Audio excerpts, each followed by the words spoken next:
Olá, sou Rodinei Candeia, Procurador de Estado, e vou comentar a decisão do ministro do Supremo Tribunal Federal, Alexandre de Moraes, que impede o presidente Bolsonaro de revogar as medidas de isolamento dos governadores e prefeitos. Ela foi proferida em ação que a OAB moveu contra atos do presidente contrários ao distanciamento social recomendado pela Organização Mundial da Saúde, pois, segundo a OAB, são as autoridades locais e regionais que têm condições de fazer um diagnóstico em torno do avanço da doença e da capacidade de operação do sistema de saúde em cada localidade. O ministro Alexandre de Moraes refere divergência entre as autoridades públicas e entendeu cabível ação para evitar condutas do presidente Bolsonaro que coloquem em risco a proteção à saúde e o respeito ao federalismo. Decidiu que o Executivo Federal não pode afastar as decisões dos governos estaduais e municipais que adotaram o isolamento social e a suspensão das atividades, por serem mecanismos reconhecidamente eficazes para a redução de infectados e de óbitos, como demonstrariam as recomendações da OMS. Então ele concedeu a medida cautelar para reconhecer e assegurar a competência concorrente dos governos estaduais e distrital e suplementar dos governos municipais, cada qual no exercício de suas atribuições para adoção ou manutenção de medidas restritivas durante a pandemia, independentemente de ato federal que venha em sentido contrário, sem prejuízo da competência geral da União para estabelecer medidas restritivas em todo o território nacional, isto é, desde que sejam mais graves e não contrariem a OMS.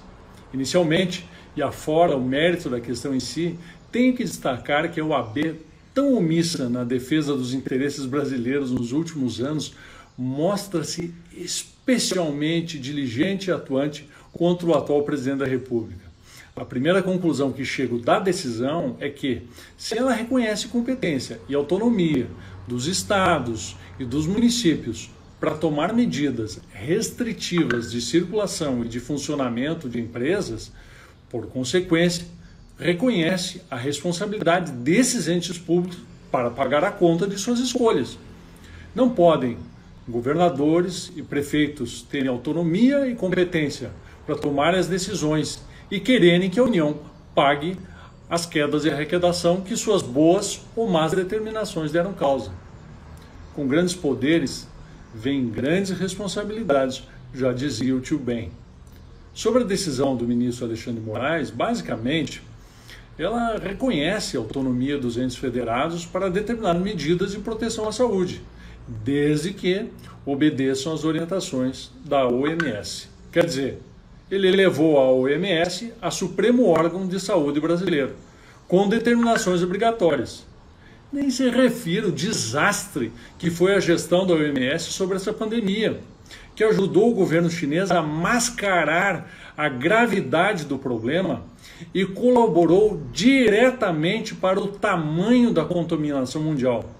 sendo cúmplice nas milhares de mortes ocorridas.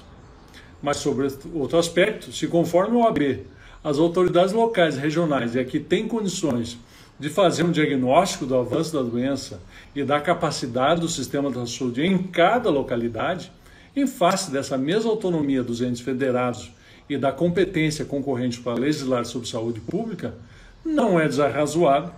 concluir que também pode os prefeitos contrariarem a decisão dos governadores, exatamente no mesmo exercício de sua autonomia e na mesma linha de raciocínio do ministro Alexandre de Moraes.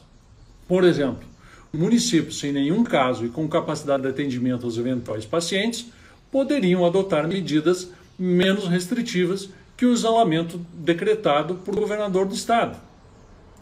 Se vale para o Bolsonaro, vale para os governadores.